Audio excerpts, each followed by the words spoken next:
Estamos de volta aqui na nossa programação do BMC News, 11 horas e 13 minutos, já 1º de julho. Vamos voltando com o Vandique. Vandique, primeiro dia do novo semestre, né? Inclusive, primeiro dia do mês, 30 anos do nosso Plano Real. Queria entrar um pouco nesse tema contigo, até porque a gente estava aqui conversando, né, em relação às expectativas de inflação. A gente tem aí uma moeda que foi muito importante a criação dela lá atrás, justamente para conseguir mudar o caos, né, da economia brasileira na época em que as nossas taxas de inflação eram descontroladas. Para entrar um pouco nesse tema, hoje eu estava lendo um artigo, né, no qual o Gustavo Franco, ele sugere que essas comemorações, né, ele fala assim, até esse excesso de comemoração dos 30 anos do Banco Central, os 30 anos do Plano Real, eles são, na verdade, um protesto sutil. Ele cita ali contra o atual governo e contra não só o presidente Lula, mas ele também cita o ministro da Fazenda, e ele fala que essas críticas são ali como, né, as políticas econômicas do governo, comparando desfavoravelmente com as lideranças pré-1994. Ele ainda menciona que essa retórica econômica do governo atual subestima a inteligência dos agentes econômicos. Você concorda com essa interpretação? Integralmente. Eu vou além. Eu vejo, eu analiso isso há muitos anos. Eu estava fazendo o doutorado quando foi feito o Plano Real, assisti isso de perto, estudando economia lá fora e tendo a atenção de professores, pessoas extremamente relevantes nesse mundo, assistindo a feitura do Plano Real. Eu acho que aquele paper, o famoso Larida, né, que foi escrito pelo André Lara Rezende e o Pércio Arida, não descarto a possibilidade dos dois receberem um prêmio Nobel pelo que eles fizeram. O Brasil foi pioneiro em criar uma moeda intermediária para criar uma segunda moeda que, dessa maneira, servisse como uma âncora contra a inflação e com câmbio. Quer dizer, isso foi algo fantástico. Do ponto de vista técnico, celebrar 30 anos do Plano Real é como celebrar a independência do país. Eu acho que o dia 1º de julho é mais importante do que o 7 de setembro. A nossa grande virada institucional, o maior marco institucional do Brasil, que se transformou num país relativamente civilizado do ponto de vista econômico, foi o Plano Real. Uhum. O Plano Real é um divisor de água de antes e depois, né? Tanto é que no Brasil a gente pode falar muito de inflação, mas existe zero chance de uma inflação como o que acontece hoje na Argentina. E se o Milei tivesse algo na cabeça, né? Eu gosto de muitas coisas que o Milei faz, mas eu tenho muitas críticas a ele. Ele deveria ter implementado um Plano Real na Argentina. Isso seria uma maneira mais fácil e provada de domar a inflação. Então, com isso, eu também vejo esse lado político dessas celebrações, né? Nós estamos fazendo celebração de Plano Real já há mais de um mês. Isso, de fato, é uma maneira velada de falar para o governo o seguinte: olha aqui, a cartilha está feita, tem que olhar aqui, porque senão a coisa vai dar ruim. E dar ruim não é dar ruim 2.000% de inflação, bater 20%, 30% ao mês de inflação, não é nada disso. É chegar numa inflação no final do ano acima de 4%. Isso é dar ruim, né? E as expectativas têm mostrado isso. Então, como a gente sabe que do ponto de vista monetário o Brasil está bem, está fazendo um trabalho excepcional, reconhecido pelos 4 cantos, o que falta nessa equação para segurar a bucha da inflação e das expectativas, principalmente, é a contrapartida fiscal, que foi parte central do processo de estabilização dos preços no Brasil no Plano Real. A primeira coisa que foi feito foi um plano de estabilização fiscal. Ele foi muito mais leve do que sugerido pelo Edmar Baixa, muito mais leve do que o Pércio Arida, que o André Lara Rezende, com toda a turma aqui, com o próprio, o próprio Gustavo Franco, que sugeriram, mas era o que dava para ser feito na época. E foi feito. Isso conseguiu trazer a inflação e as expectativas ao longo do tempo. Quer dizer, então nós temos um marco, uma âncora, que a gente sabe que a inflação não chega nos níveis argentinos. Pelo outro lado, o Plano Real é a cristalização econômica da democracia. Isso é muito importante que fique dito. É onde a economia e a ciência política se cruzam perfeitamente. Qualquer um mandatário no Brasil que atingir inflação de 2 dígitos por um determinado período de tempo, ele vai cair. Ele vai sofrer o impeachment ou vai ser votado para fora. Nós não temos mais a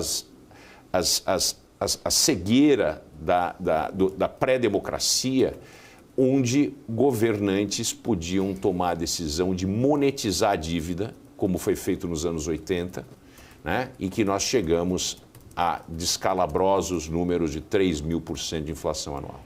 Quer dizer, isso não tem risco num país que seja modicamente democrata como o Brasil. Isso eu tenho certeza que a gente não chega porque as pessoas votam. O pior erro, a pior coisa que pode acontecer numa nação, do ponto de vista econômico, é a inflação. Se a gente precisar ter 20% de desemprego, que a gente tenha 20% de desemprego, mas a gente não pode ter inflação, porque a inflação debasa toda a economia e a gente perde controle. Então, a primeira e única função sempre do Banco Central é buscar o equilíbrio dos preços. E eu rejeito veementemente a segunda função do FED, que é zelar por emprego. Não é função do Banco Central de zelar por emprego. Então, essa é a minha crítica que eu sempre tive ao FED. Eu sou muito restrito nisso. Acho que inflação é o pior mal que uma nação pode ter. Ô, Vandir, já que você citou FED especificamente, eu li recentemente, né, a gente tem nessa leitura dos 30 anos, a inflação do real ela foi 7 vezes maior do que a do dólar em 30 anos. Né? Eu até sei que nós somos uma economia emergente, até é difícil fazer essa comparação com os Estados Unidos, mas tentando olhar de fato, né, a criação da moeda ali para a estabilização da economia, considerando que a inflação, então, acumulada no Brasil, desde o lançamento do Plano Real há 30 anos, foi de 708%, enquanto a inflação acumulada do dólar foi de 112% neste mesmo período, quais são, talvez, ali os principais fatores que possam explicar essa disparidade entre estas moedas? Bom, um dos fatores principais começa sendo o dólar, né? O dólar é a moeda global. E ela é uma âncora contra a própria inflação. Então, nesse mesmo período, o dólar se beneficiou bastante, em vários períodos, em se apreciar vis-à-vis a maior parte das moedas e teve muito tempo estabilidade. Então, isso em si já contabiliza um grande passo. O outro passo é o lado da oferta. A produtividade americana deu saltos nesse mesmo período. No Brasil está estacionada desde os anos 70. A produtividade real do trabalho, né, no Brasil, ela tem estado estacionada há décadas. Né? Nós estamos falando, vai fazer aniversário de 60 anos quase, a estagnação da produtividade real do trabalho. Quando nos Estados Unidos houveram saltos disso. Isso faz com que o hiato produto cresça, e que sempre existam oportunidades para que a economia possa expandir sem que bata nesse teto e comece a soltar fumaça. Nós tivemos pequenos momentos. Por exemplo, na década de 90, durante a presidência do presidente Bill Clinton, nós tivemos uma das maiores corridas, né, de expansão de uma economia na história do mundo sem gerar inflação. A gente teve uma pausa no ano 2000 com a crise do .com, mas a crise do .com também não gerou nenhum tipo de problema inflacionário e depois a economia voltou ao seu ritmo, dado pela transformação tecnológica e digital da economia americana, o alto grau, a qualidade de educação da força de trabalho e a assimilação dessas tecnologias. No Brasil, a gente não teve nada disso. A gente teve uma deterioração crescente na qualidade da educação no Brasil, que, a meu ver, é o pior sistema público de educação do mundo. Ele é muito caro e não faz nada, aliás, ele detrai de quem participa nele, tá certo? Então, a gente gasta, uma das nações que gasta, o Brasil gasta mais em educação do que a média da OCDE, que são os 38 países mais ricos do mundo, e tem uma produção que não consegue estar nem próximo da média da OCDE. Nós estamos sempre nos últimos 2 ou 3 números do PISA, no ranking dessas nações. Quer dizer, então a gente não teve a educação necessária e nós não tivemos a assimilação e difusão de tecnologias. Por quê? Reserva de mercado, alto custo de importação. Quer dizer, é um tiro no pé em cima do outro. Como é que pode cobrar imposto, né, de bens que são associados com aumento de produtividade. É tudo errado. O conceito de tarifas no Brasil, como a gente pensa na economia brasileira, a gente pensa na economia do Brasil produzindo café. A gente, nós estamos no século XIX ainda.